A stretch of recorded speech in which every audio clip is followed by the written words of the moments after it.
Good morning. Hemshech Chaim Beis, Volume 2, page 1158. If you need the text and you don't have it, you can follow it. Find it at ayinbeis.com. Okay. So we now entered into Hadalad, type 4, level 4 of the Bittul of Oyer. And now he's introducing the perspective of what he calls the Yesh HaAmitis k'moshehi ba'atzmus. So till now, we've been speaking about Oyer itself, that it's totally bottle, whether it's with a lack of standing, heder tfisa smokim, like a chochem before a greater wise person, or a candle in the light of the sun. So it's completely, its functionality and its espashtus, its extension, is nullified. Level 2 was the Bittul of Ein Zuloscha, which means its entire mitzias feels that it's entirely dependent on, and without its source, it does not exist. Number 3, Efes Biltecha, Efes, that there's no existence altogether. It's only a reflection of Atzmus, but it's still how Atzmus expresses itself through Oyer. And Friedrich Rebbe explained what that means. That it's not a mitzias means it's a mitzias because it's not Atzmus, but it's also not anything but a reflection of Atzmus. And he gave the different examples we learned about that type of state of utter bittul.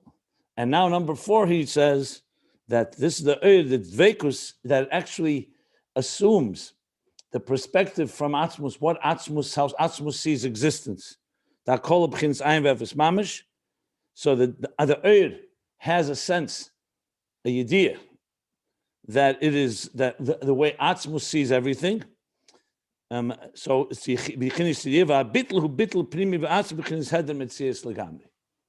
and I explained yesterday what that one way to explain it was understanding, or the Oyer now is seeing not just that it and all of existence is nullified, but actually sees it from the perspective of Atzmus.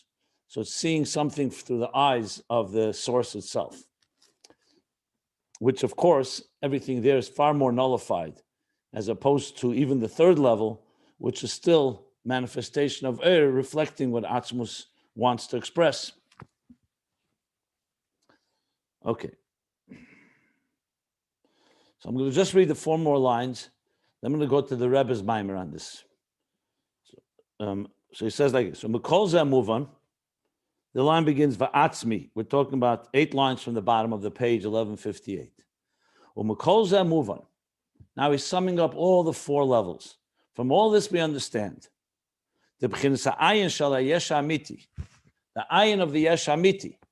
Remember that field of energy, that channel, that's the interface that expresses what the Yesh, it's a reflection of the Yesh HaAmiti in all the 4 levels that we just discussed earlier. He says, that's understood that the level of Ayin Yesh HaAmiti, who b'chinas Ayin mamish. It's Ayin mamish. Not like the Ayin of the Yesh HaNivra, which we said was Ayin because it was beyond and not understood by existence, our existence. This is Ayin man b'chinas heder hametzias. It's heder hametzias. It doesn't have any substance. What it really means, any substance of its own. Heder hametzias. Well, all 4 levels are heder metzias. The question is what extent and how much it permeates and what level it is. But it's all heder hametzias. The exact opposite of what a yesh is. Vashem Ayin who boy mitzad atzmei. And the reason you call it Ayin, the name Ayin itself, identifies exactly what this entity is. Who boy mitzad atzmei shu b'chinas Ayin ve'efes mamish. In other words, it's not due to the fact that Atzmus sees it as Ayin, but it itself sees itself as an existence. It itself, the Oyer itself, is essentially a selfless entity. The Yesh is not a selfless entity, it's a self. There's an entity there. V'zehu shu b'chinas Ayin HaAmiti, shu b'chinas Ayin be'emes. And that's why we define it as Ayin HaAmiti, the true Ayin. What means the true Ayin? So he's teaching that means because it's Ayin be'emes. It's not Ayin due to it being not understood or not of the same substance of the Yesh, like the Ayin of the Yesh HaNivra, the lower level of Ayin. U'k'moi hadei HaAmiti is ba'atzmus ein sof baruch hu. Ba'atzmus ein sof. This seems like he's repeating the fourth level. Like the Dei Amitis, like the true perspective, the true perception. In Atzmus Ein Sof, the Kuli Kamei Kelo Choshiv. Just like in Atzmus, there's Kuli Kamei Kelo Choshiv, everything is nullified before him. Kenu Ba'er Shu Kelo Mamish, Kelo Mamish, Kelo Mamish. Same thing with the air, it's like as if it's not non-existent, and all that there is the source, is the only thing that really exists. Now, what I just want to say is, we go back to page 1158, when he began this discussion, because now he summed up everything from the beginning of top of page 1158. So if you look there, he said these words, I'm just reading, that when it says Kel Deus Havaya, and we said there's two Deus in Havaya. One is the day in the Das Elyon and Das Tachten, the higher perspective and the lower perspective, meaning how existence is seen from the top down, from the source to existence, or from the bottom up, the Das Tachten, the perspective from below. So he said, "V'hainu ba'ayin atzmei u'beis deis das Elyon das Tachten." So that means that the Ayin atzmei has two days, because you say Kel Deus Havaya, it's not just saying that there's the perspective of Atzmus and the perspective of existence. It's in the Ayin itself, in Oyed itself, like the Frierdiker Rebbe explained, Havaya, Oyed, the Das Alien hu ba'Oyed commission nimshach min ha'atzmus shu b'chinas Ayin be'etzem husei. I'm reading on top of page 1158 because it's vital here. It's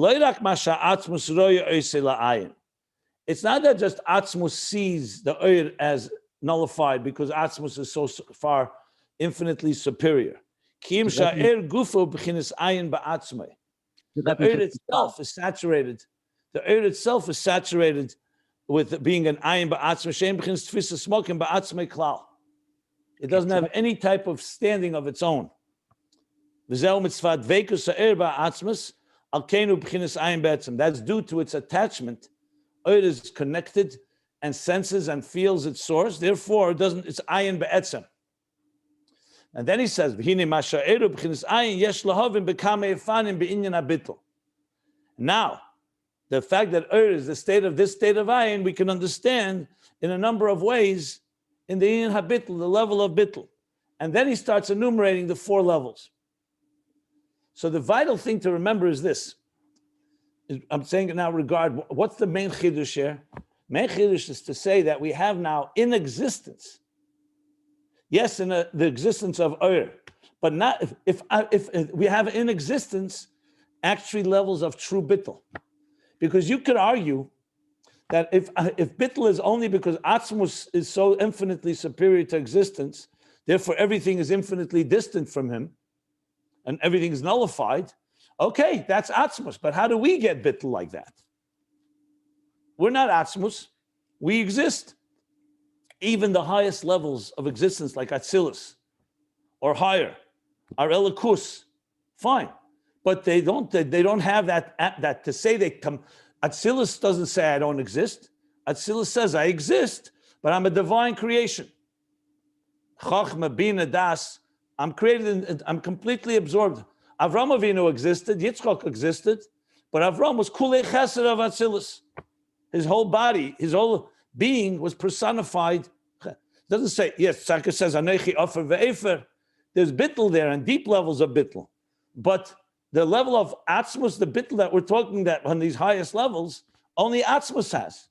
But once you say that Atzmus created an entity, and I say the word created, you could say emanate, however the word is, it's not relevant, the word created here. But once there is an entity that is a Metzias Nimsa that carries that level of Bittul, the way it is, from Atzmus, not just Atzmus looking at it, it itself, it has that type of inner fundamental selflessness on all four levels. Now in Mitzias Nimtze, in our realm and domain. Yes, far beyond us, but it's now entered a place that's not purely Atzmus. We can also achieve that Bittul because it's part of our reality. If not, it would be imposed. Bittul of these highest levels would be imposed because it would be coming from Atzmus. Here, it's embedded in existence because even after the Tzimtzum, remember, the Oyer is only concealed and the Kav will carry that Oyer and that Oyer will travel through all of Ishtalshalos. Even as it gets diminished, even down in this world, there's Oyer. The only thing is the Oyer is completely concealed. But you can't say that we don't have embedded within existence the DNA of Bittul. And not just one level of Bittul, not just the Bittul of feeling nullified before something else, but you exist. And second level, that you are sensing that your entire existence is only due to the source. The third level that Oyer has, Oyer. That Oyer has is the level of Efes Biltecha, that it's all it is an expression of Atzmus. And the fourth level is actually how Atzmus sees existence. Oyer also sees it that way. That's how deep the Bittul is. That's this fourth level. So now we have 4 levels to work with, that even though when we start our Avodah, we initially don't have that because we're a Yesh, but it's in existence somewhere. It's just to give an example. It says in the Gemara that when a child is in its mother's womb, it's taught the entire Torah. But, and upon birth, the angel comes and makes shh. That's why we have a cleft over the lip. And Meshakin, we forget, we're made to forget. As the Alter Rebbe L'Kutei Torah Parsha Shlach, so what's the point of learning if you're made to forget? What's the point? So he says you don't really forget. Your consciousness forgets it.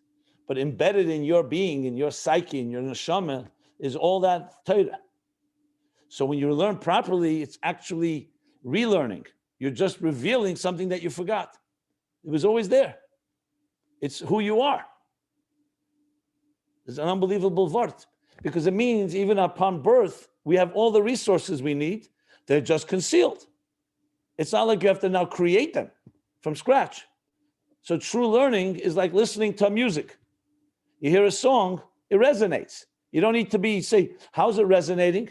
How does a baby or an adult, or even a child in the mother's womb, sense music? They feel it, they even move to the beat, because the songs and the music, the melody is part of a neshama.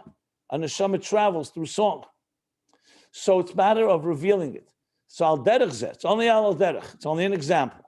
The fact is that once in existence, Oyer is in there, because everything comes through Oyer. No matter what level it will be, there will be Oyer somewhere, concealed, revealed or concealed, more concealed. Then it's a matter of just avodah of accessing it and revealing it, which is work. Not suggesting that Bittul comes easily, but it's still something that's inherent. It's not something superimposed that's coming from outside of us. It's within existence lies basically the antidote lies within the problem. Within existence lies the very nature, the very elements of Bittul, even to the highest level. So then when we attain that level, we're attaining something that's part of who we are. That's the big chiddush here.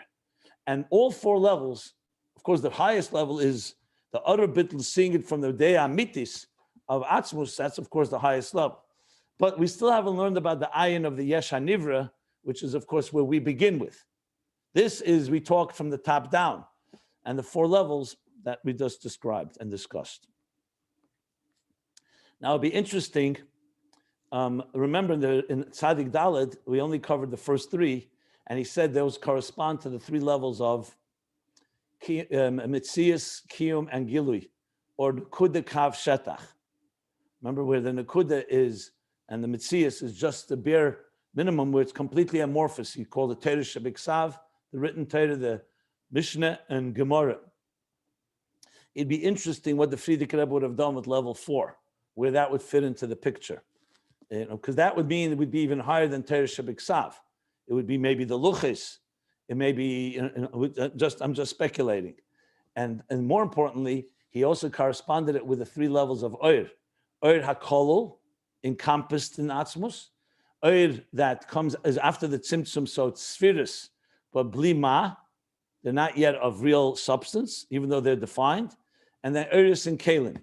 So this you'd have to say is not Oir. Now we're talking how the Moir is expressed through Oir. So it's not about Oir expressing the Moir, it's how the Moir is expressed through Oir. So it's a subtle difference, but a fundamental one. Because it's like I said yesterday with the translator or the interpreter, it's not you, it's not the mamutza, the interface being so selfless that it expresses, that it's carrying the Moir. It's the Moir speaking through it, which is more focused on the source than on the channel. So even though level 3 is also the focus on the source, but it's still how the channel is completely transparent to the source. Whereas in level 4 is the source actually communicating, and the perspective of, he said, like the Day El Yain is coming through on this 4th level. So now that sets the stage. I'm going to do now. We didn't have a chance to put it up online. So it's on the WhatsApp, the links, if you want to follow along. I'm going to learn now the Maamar, not the whole Maamar, obviously. I'm going to go to the Maamar, BaYom Shemini Atzeres Tovshin Tezvav. So in the year 1954, on Simchas Torah, the Rebbe said a Maamar called BaYom Shemini Atzeres. And in it, he explains, and we'll see in a minute, it's Maamar this Ayin Beis and Tzadik Daled. But when you look there, he brings level 4. That means the Rebbe has seen the Ayin Beis, because Tzadik Daled only has 3 levels. So I'm going to tell you what page I'm going to be turning to. We're going to learn on page. So we're going to see now a third version. We learned the Rebbe Rashab's original Ayin Beis, Tzadik Daled in the Frierdiker Rebbe, and this is Tovshin Tezvav. So we're talking now from Tzadik Daled, Tovshin Daled, Tovshin Yud Daled, 21 years after Tzadik Daled. And Tzadik Daled was from Ayin Vav to Tzadik Daled, Pei Vav is 18 years. So these are 3 Rabbeim talking about the same subject. You don't always have that very common. It exists, but not every day. So it'd be interesting to see how the Rebbe takes and explain. Now this is a Hanocha Bilti Muga, which means it was written down by the Manichim, by the Chayzrim. The Rebbe did not edit it. So, but nevertheless, it's very close to what we've learned here. So I'm thinking where to go. I have no problem learning it from close to the beginning even. Doesn't matter to see how the Rebbe says all this from his Asius. If you don't mind, I don't mind doing that. Yeah, that's what we'll do. Okay, it's interesting also that the Rebbe's Maamar also goes on and talks about things in Ayin Beis later. But I'll stop. I'm going to do the Rebbe's Maamar now, and I'll stop where we are here in Ayin Beis, and then later when we finish further discussion, we'll go back here and finish what the Rebbe has to say as well on the topic. So I'm going to page Yud Aleph, 11. That's how it is in the Sefer Maimorim, Tovshin Tezvav. This is a Sefer Maimorim printed of all the Maimorim Tovshin Tezvav. I just want to see what's on the WhatsApp. I believe it's there because yesterday it was placed there. It said Yom Simchas Torah. I said the Maamar was said Simchas Torah, but the Maamar is called BaYom Shemini Atzeres. Tovshin Tezvav. Yeah. Okay, he put it up here. So if you click on the link, you'll see the whole Maamar. I'm going to read from Siv Beis, not the beginning of the Maamar, because the beginning of the Maamar is about Shemini Atzeres. It's not relevant to our discussion.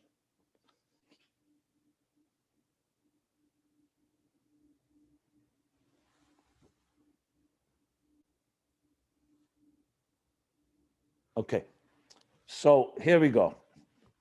So the Rebbe says, "Ulohavin zeh," which is, as I said, it's a follow-up to what he begins in the beginning of the Maamar. He says, "Ulohavin zeh tzarich." Even if you don't have the text, I will explain it all. So it's not like you must have the text. But if you want to follow along, I just shared where it is, and we will ultimately post it. Ulohavin zeh tzarich lahagdim tchila mashakosav kekel deis havaya. It's Beis, not Yudal, right? Beis. It says Beis on the. I said page Yud Aleph, page 11, Sif Beis, chapter 2. Got it. Thank you, so. So it says like this.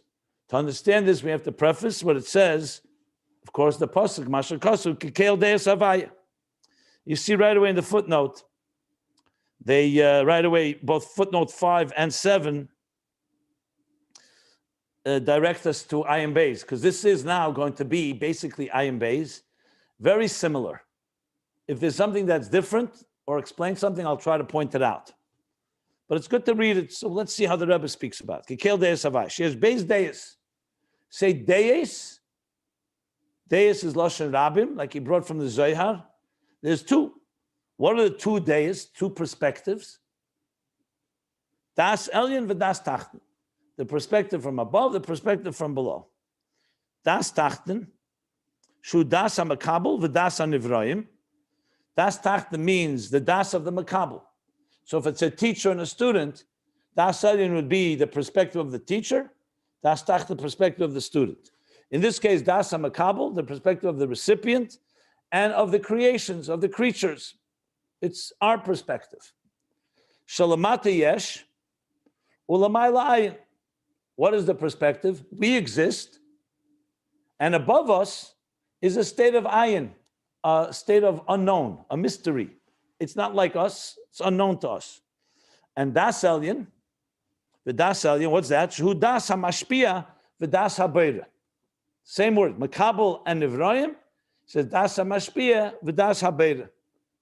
It's the perspective of the mashpia, the transmitter, and the perspective of the creator, not the creation, of the producer, not of the production, of the product. Shalamai yesh, ulamata ayin. There's the opposite. The true yesh, the true existence is lamayla, and everything below it is ayin. Okay. V'hinei hapirish the ayin bebeis hadeis. The meaning of the word ayin. What is the meaning of the word ayin? In the two perspectives, av shenikra b'shem echad ayin. Though they're both called ayin, and this again is kamat os ba'os, word for word from Ayin Beis, which is quite amazing, because the people who heard the Maamar did not know of Ayin Beis. The Rebbe did.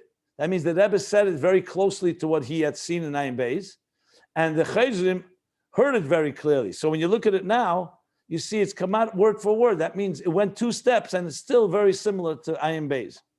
So what does he say? Even though they both called Ayin, but their meaning is not similar, is not the same. Hapirish Ayin b'das Elyon.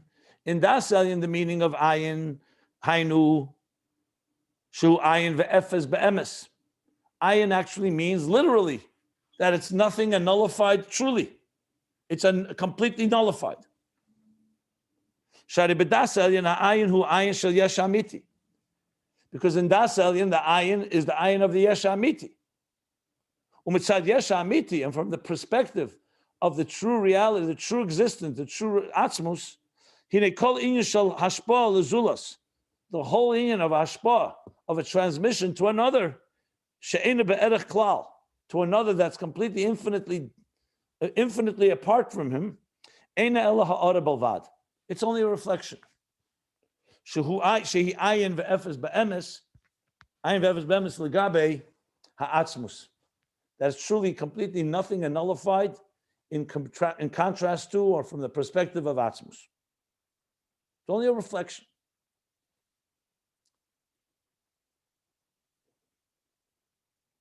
Aval b'das tachten, but when you're talking about from the perspective from below, that the yesh is existence and the ayin is above existence, he says, Hapirish the ayin shehu ayin ve'efes be'emes.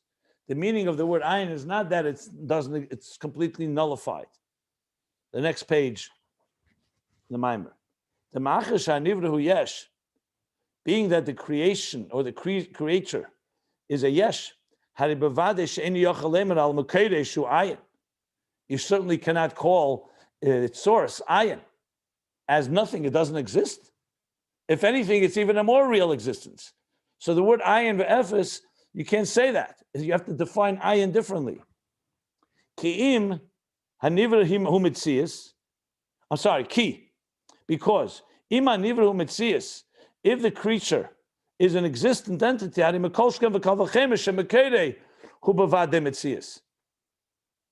it If something exists, then the thing that created it for sure exists.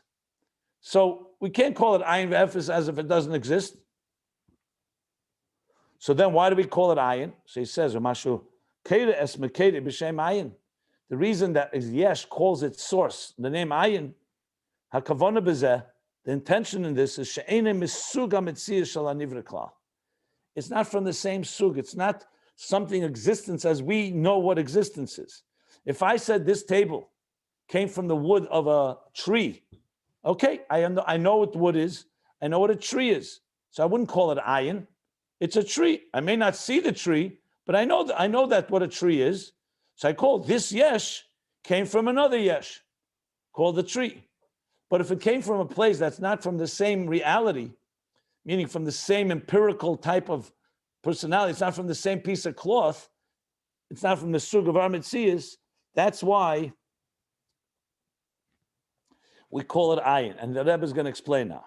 The Yadua, as it's known, a hefresh ben ila va'ola ayin v'yesh. This is also from ayin Beis. The difference between cause and effect and ayin and yesh. Shebe'ila va'olol, when it's cause and effect, sha'ila mahava esa olol, when you have a cause and an effect, like I said, a tree, and from that causes that you should be able to cut a piece of wood and shape it into a table or a chair or whatever. So he says, sha'ila mahava esa olol, the cause creates the effect.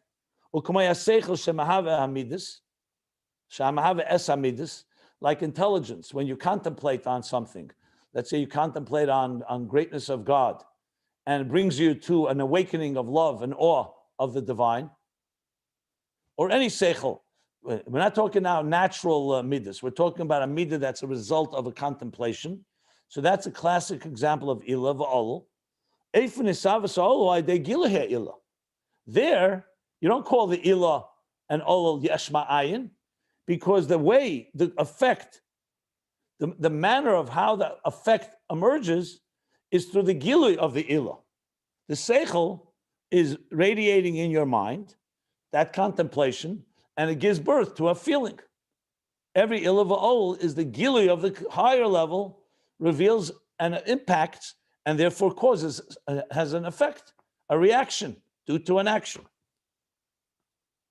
Like when it comes to intelligence and emotions. The birth of emotions is through gilui haseichel. If you are not contemplating, or you are not aware of what you're contemplating, there's not going to be any midah. The midah is a direct result of conscious concentration on some idea, and that gives birth to midah.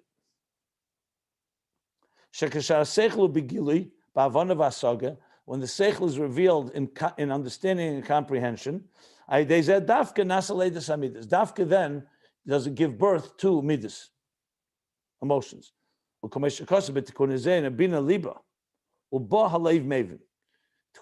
says bina liba. Bina is of course seichel, bina liba. Bina the heart. And in it, in this bina, the lev, the heart itself comes to mavin, to understand, to appreciate.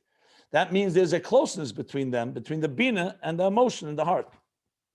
That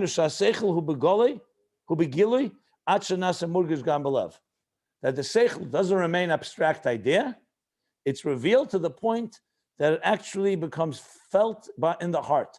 You contemplate it long and well enough, the idea of, let's say, God's greatness, or the idea of another person's neshama's beauty, brought you to Avis Yisrael, to an actual feeling and of being drawn and attracted and appreciating that thing. It's not just an idea. That's the ill of all here. So it's definitely not a mysterious force. It's revealed. It's not something of a different sug, as he's going to explain in a moment. Who laid us hamidus, and only through that, and then only, is the birth of the emotions. That's ill of all. How about yesh ma'ayin? Achisavis yesh ma'ayin eina alidei gili ha'ayin. Yesh ma'ayin, the creation of existence from the Devar Hashem, the divine energy, the Ayin Eliki, that gives birth, is not through the gili of the Ayin. The Ayin does not reveal itself to us. It's there behind the scenes, but it's not like it's revealed.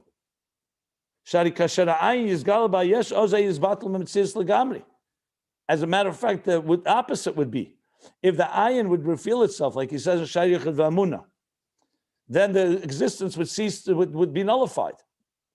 So yesh is predicated that the ayin conceals itself.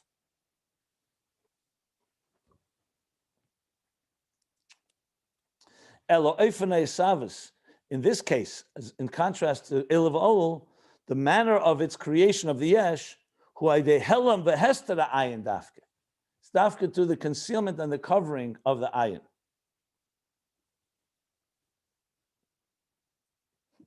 V'hainu, this means the levad zeisha ayinu behelam by yesh eina nirgush by klal. That besides the fact that the ayin, the creative energy, the divine creative energy, is concealed in the yesh and it's not felt at all. So it's not just from our perspective. The ayin itself is fashioned in a way that on its own it's concealed and covered in a state of halah, meaning drawing back, going back upward. Let's say the chisavas yesh, in order for the yesh to be able to be created. So it's not just technically concealed from us, it itself is also in a state of helam. Umeshum zeh yesh negam helam sha'ayin hu behelam ba'yesh. And it's interconnected. And due to this, you also have the concealment that the ayin is concealed in the yesh. So it's not just that the ayin is concealed in the yesh, it's also on its own, even before it enters the yesh, it itself has been as I said, fashioned and crafted in a way that it should not reveal itself. The kivan and being now that the manner of how yesh is created, it's dafke, specifically, explicitly through concealment and covering. Which means that the ayin is not from the same material of the yesh at all. It's a different type of entity. That's why he calls it with the name ayin. So ayin doesn't mean non-existent, as it is in the first interpretation. It means concealed. It means it's from a different sug. So we call it ayin because it's definitely not a yesh.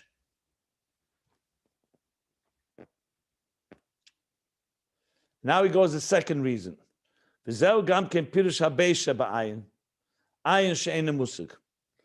this is also the second reason. That's what he says in Ayin Beis. Here he says second interpretation of what ayin is, because ayin, not because it's not our metzias, but because it's not musug. Because we can't understand it. It's a mysterious force. Being that the ayin is concealed from the yesh, and the yesh does not have any understanding of it, so it's now not just concealed. Even if we was able to see it, which we couldn't, because then it would nullify us, it would be a mysterious type of force. That's why it calls it ayin. So there are two reasons.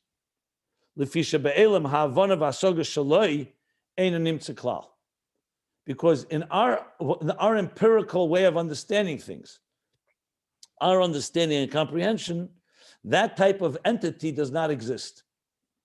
So when a scientist says, you tell me God, the godly energy is creating something, that's faith. It does not exist in our realm because we can't empirically measure it. We have nothing with which we can define it as. So the truth is that saying the truth. Using the instruments of this material world, you can only measure and you can only identify things that are of the world of Yesh. Ayin is not from the world of Yesh. So therefore, it's called nothing because in the perspective of Yesh, it's Ayin. So two aspects here. One, it's Ayin because it's not like our Metzias, which I just said. And number two, Ein Musig, because our tools of understanding, according to those tools, in our Avana Asaga, it doesn't exist. It's like the example I often give with the fishermen that spread the net and catch different types of fish. And then he came to the conclusion there are no fish in the sea that are shorter than a half-inch long, until it was pointed out to him that he was using a net of half-inch spaces. So of course, in a world of a net with half-inch spaces, you'll never have the existence of fish that are shorter than a half-inch long. A microscope, or let's say physical eyes, cannot see love. So if someone says love, love is a gather of ayin. Because if you're looking from the perspective of physical vision, you can't see. You need different instruments. The same thing is with anything. It's the yesh in its world of instruments. Now, as soon as you make that qualification, when you say, from my perspective, based on my instruments and tools, in my way of understanding, that thing is invisible or doesn't exist. That's a good qualification. Then the answer would, the next sentence would be, are there other ways of measuring and being able to find that ayin? So the point is that the yesh calls it ayin because it's not of its same material and it's not in its world and the tools that it uses to understand things. This thing does not exist based on those rules. Those rules. That doesn't mean it doesn't exist. That's what he's saying here.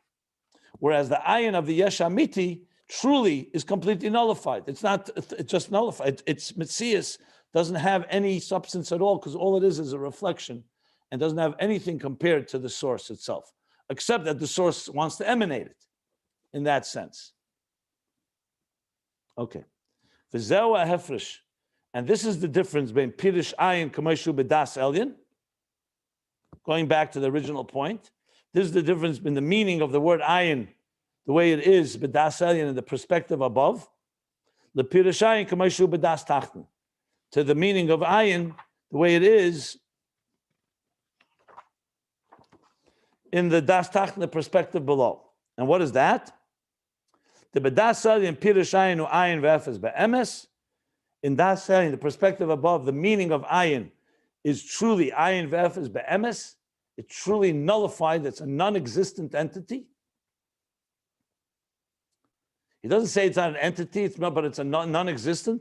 But you cannot say that das tachten, but das tachten pirush ayin hu. The meaning of ayin lav shehu ayin v'efes be'emes. Not that it's truly nothing, nothingness. Ki'im she'enu misuga metzia shel hanivra. It's not from the same domain and realm of existence in the world of the Nivra. Oy, ayin she'enu musig. Or it's an ayin that's not comprehensible by the Nivra.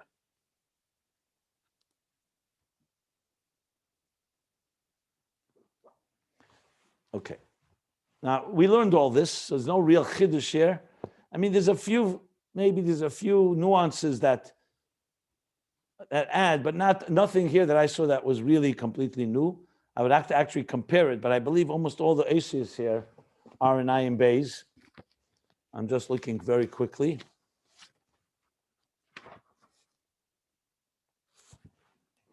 This is the previous Maamar. Okay. For Atzeres, the Rebbe continues. And moreover, Sha'ayin shebedas elyon va'ayin shebedas tachten beis b'chinas ayin. These two levels of ayin,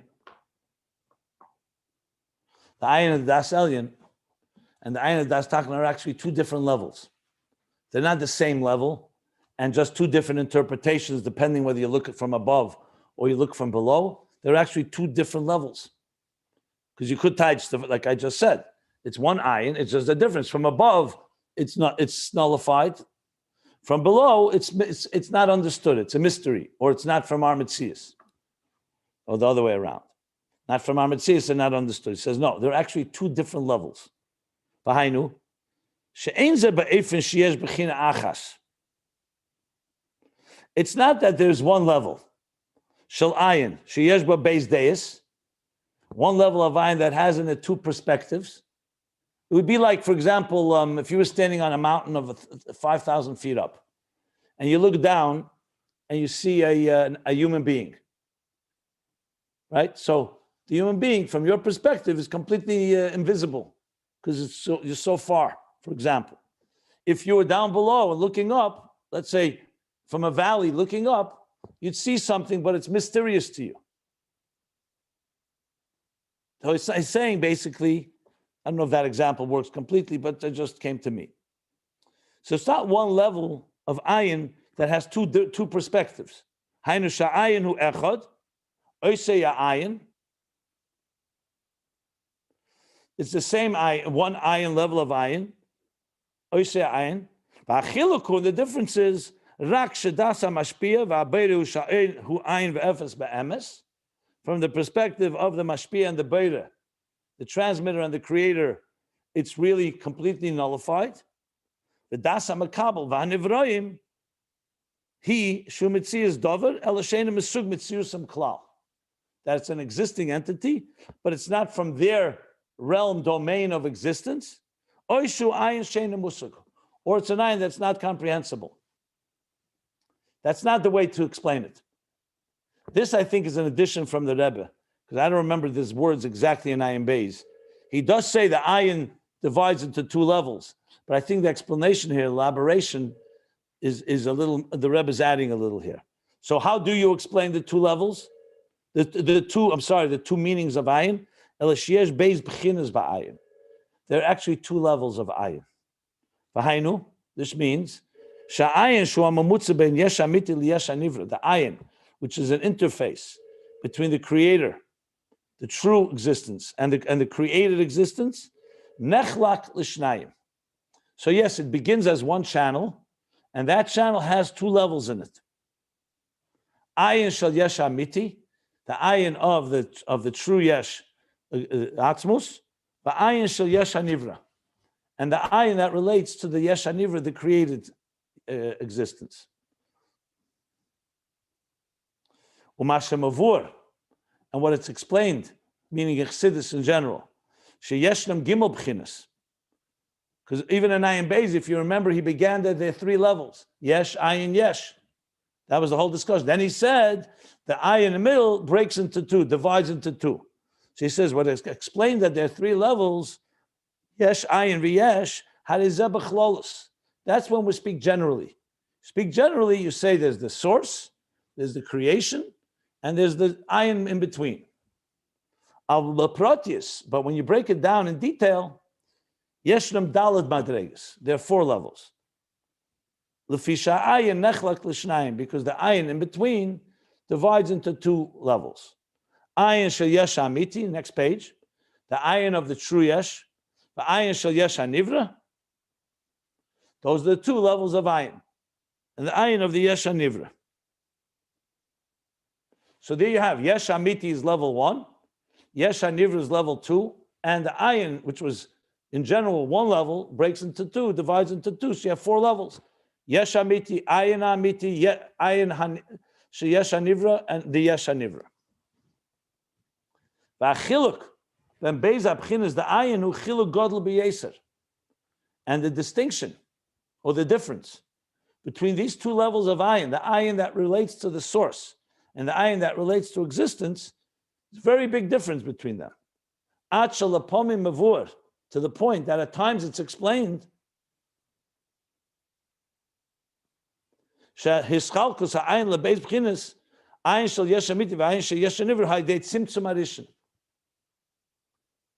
that makes it a big leap, that the difference between the two levels of ayin is through the tzimtzum arishin. We know that tzimtzum arishin, the first symptom is a complete concealment. Siluk is removal, but we know siluk means here complete concealment. Move on. That's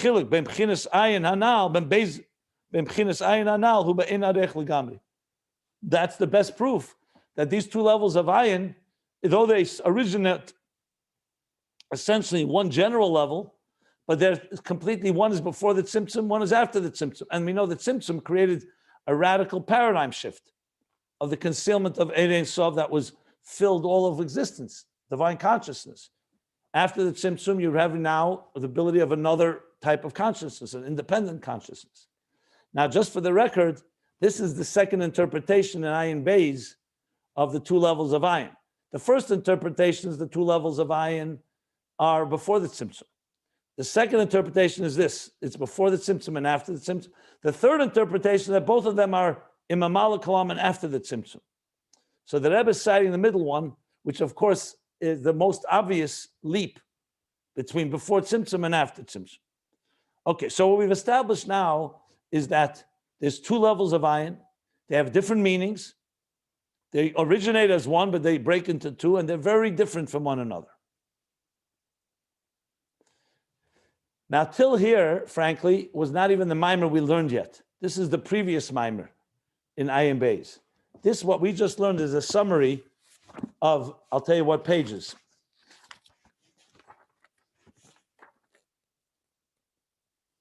Pages 1150 through 1153. Even no, not even there. 1150 through 1151, I would say. That's what the Rebbe now reviewed, with some additions. Now,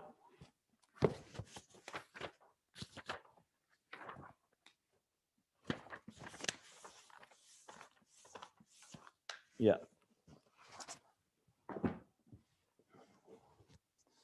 Now he goes on. This is now what he's going to say now. What we're learning next is pages 1150.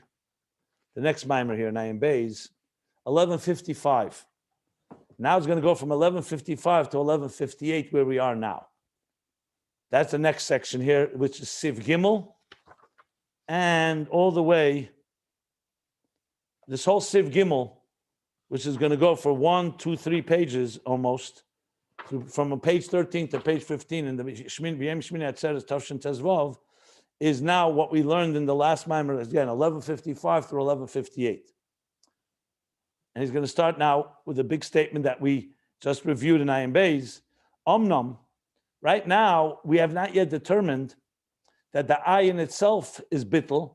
We've determined there are two perspectives, Das Elyon, Das Tachten, and that the Ayin of the Yesh HaAmiti is completely nullified, and the Ayin of the Yesh HaNivra is because it's a different type of existence or not understood by us, incomprehensible by us. He says, Omnam. This is exactly the words on page 1155. Remember, this was written without them seeing Ayin Beis. So it's literally there it says, Omnam Mashakosov Keldeas. Omnam Mashakosov Keldeas Havaya. Now, from the fact that it says Keldeas Havaya, move on, it's understood, Sheba Mashpia Atzma Yeshnem Beis Adeis. It's not just the perspective below and the perspective above is the makabel. Remember we said, Das Elyon is Das HaMashpia, Das Beira. It's the perspective of the Mashpia, the transmitter, and the creator. Das Tachten is Das HaMakabel and Das HaNivra. He's saying now both Deis are in the Mashpia itself. So he says, Shemashpia Atzmi Yeshnem Beis Adeis, the Das Elyon and Das Tachten. V'hainu, the Mashne is Bar Le'il, She Beis Adeis, Hem Das HaMashpia, V'Das HaMakabel. That what we said earlier, that these two perspectives is the perspective of the transmitter and the perspective of the recipient. That's in general. Yeah. But when you break it down in specific, more detail, in the divine itself, Yeshnem Beis Adeis, the Das Elyon and Das Tachten. You have both both perspectives, the higher perspective and the lower perspective. V'hainu, shebelakus gufa yeshnem beis b'chinas ayin. That in Elikus itself, in the divine itself, you have both levels of ayin. Ayin shel Yesh HaAmiti, v'ayin shel Yesh HaNivra. The ayin of the from the true reality, creator, and the ayin of the created reality. V'zehu masher klolos ha'ishtalshlus. This, I believe, is an addition in general. That's why it's close to the general cosmic order. Nechlak le'eres v'kelim. Divides into eres and kelim, energies and containers. Sha'eres hem b'chinas ayin shal Yesh HaAmiti. Eres in general is the ayin of the Yesh HaAmiti. They're reflective of the kavana, the purpose and the intent in existence. And the kelim is the ayin of the Yesh HaNivra. It's also divine, but it's a divine that relates more to the actual structure of existence. So there's the purpose of existence, there's its structure. So the Kalim is more of creating the identity and the structure of existence. The Oyer is the Ayin of the Yesh HaAmiti, and the Kalim is the Ayin of the Yesh HaNivra. I believe this was not said, not in Ayin Beis, and Tzadik Dalet, I don't remember now, I think also not. Tzadik Dalet, there was a lot of discussion on this.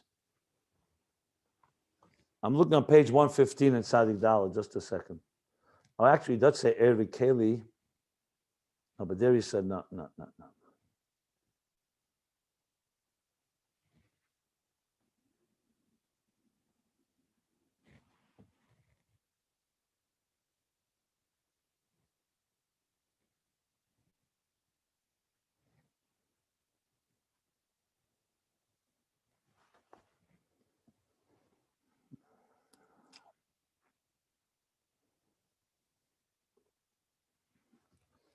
No, he doesn't say. This is the Rebbe's edition. Okay.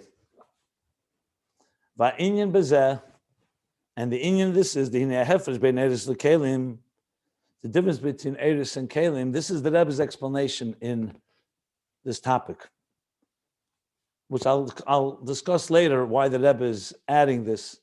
I think there's a very important reason for that. And I believe actually the Rebbe is actually bringing it down to lower levels.